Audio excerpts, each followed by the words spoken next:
जय माता दी मित्रों। दुर्गा सप्तशती के पिछले अध्यायों में बताया गया था कि कैसे देवी समय समय पर राक्षसों और दैत्यों का संहार करके जगत की और देवताओं की रक्षा करती हैं। सप्तशती के इस 12वें अध्याय में खुद देवी ने देवताओं को देवी महात्माएं और सप्तशती पढ़ने और सुनने के लाभ के विषय में बताया है। देवी बोली, देवताओं, जो एकाग्रचित होकर प्रतिदिन इन स्तुतियों से मेरा ध्यान करेगा, उसकी सारी बाधाएं मैं निश्चय ही दूर कर दूंगी। जो मनुष्य मधुकैटभ का नाश, महिषासुरवध, शुंभ निशुंभ के संहार के प्रसंग तथा अष्टमी, चतुर्दशी और नवमी को एकाग्रचित होकर भक्ति पूर्वक मेरा महात्म्य का श्रवण करेंगे, उन्हें कोई पाप छू नहीं पाएगा। उनके घर में दरिद्रता नहीं होगी, प्रेमी जनों से उनका कभी विछोह नहीं होगा। इतना ही नहीं, उन्हें शत्रु से, लुटेरों से, राजा से, शस्त्र से, अग्नि से कभी भय नहीं होगा। इसीलिए सबको एकाग्रचित होकर भक्ति पूर्वक मेरे इस महात्म्य को सदा पढ़ना और सुनना चाहिए। यह परम कल्याणकारक है। मेरा महात्म्य महामारी जनित समस्त उपद्रवों एवं तीनों प्रकार के उत्पातों को शांत करने वाला है। मेरे जिस मंदिर में प्रतिदिन विधि पूर्वक मेरे इस महात्म्य का पाठ किया जाता है, उस स्थान को मैं कभी नहीं छोड़ती। वहाँ सदा ही मेरा सन्निधान बना रहता है, अर्थात निवास रहता है।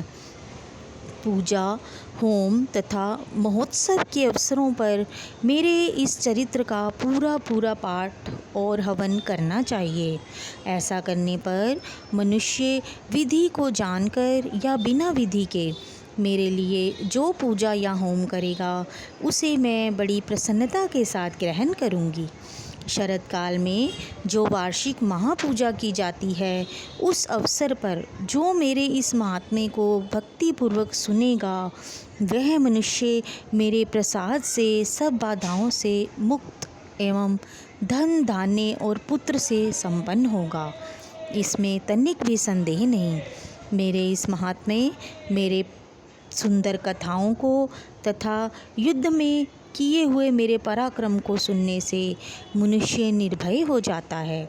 मेरे महात्म्य का श्रवण करने वाले पुरुषों के शत्रु नष्ट हो जाते हैं, उन्हें कल्याण की प्राप्ति होती है, उनका कुल आनंदित रहता है। इससे सब विघ्न और भयंकर ग्रह पीड़ाएँ शांत हो जाती हैं और मनुष्यों द्वारा देखा हुआ दुःस्वप्न यानी कि बुरा स्वप्न भी शुभ स्वप्न में परिवर्तित हो जाता है। बाल ग्रहों से आक्रांत हुए बालकों के लिए यह महात्म्य शांति कारक है। मनुष्य के संगठन में फूट होने पर यह मित्रता कराने वाला है।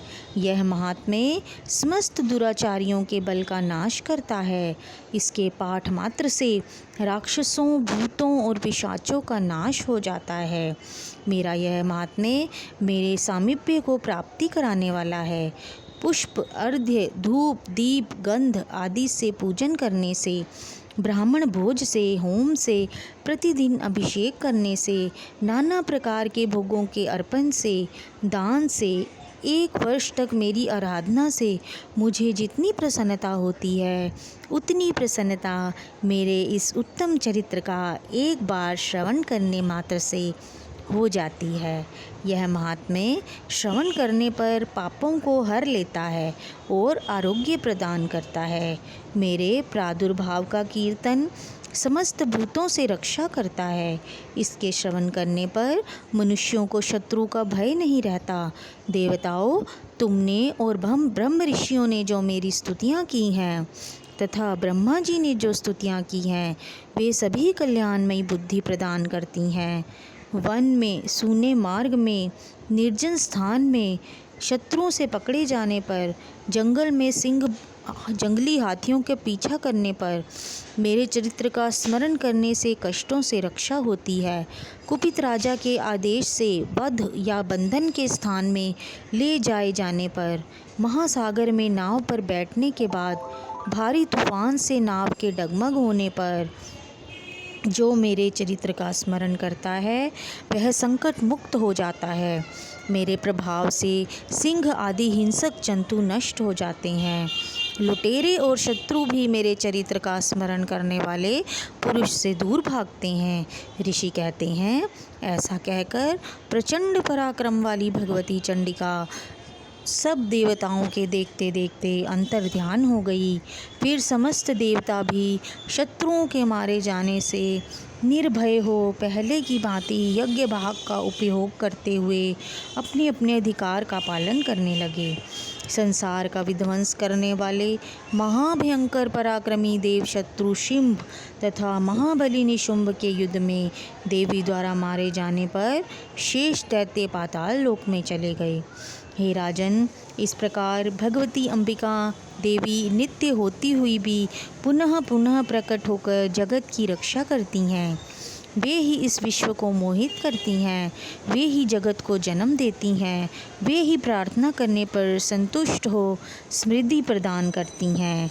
हे राजन, महाप्रलय के समय महामारी का स्वरूप धारण करने वाली वे महाकाली ही इस समस्त ब्रह्मांड में व्याप्त हैं।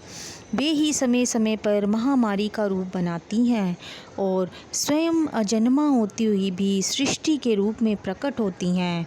वे सनातनी देवी ही समय अनुसार संपूर्ण भूतों की रक्षा करती हैं। मनुष्य के अभ्युदय के समय घर में लक्ष्मी के रूप में स्थित हो उन्नति प्रदान करती हैं। अभाव के समय दरिद्रा बनकर विनाश का कारण बनती हैं। पुष्प, धूप और गंध आदि से पूजन करके उनकी स्तुति करने पर वे धन, पुत्र, धार्मिक बुद्धि और उत्तम गति प्रदान करती हैं। इस प्रकार श्री मार्कंडेय पुराण में सावर्णिक मनवंतर की कथा के अंतर्गत देवी महात्म्य में फल स्तुति नामक 12वां अध्याय संपूर्ण हुआ। बोलिए श्री दुर्गा माता की जय।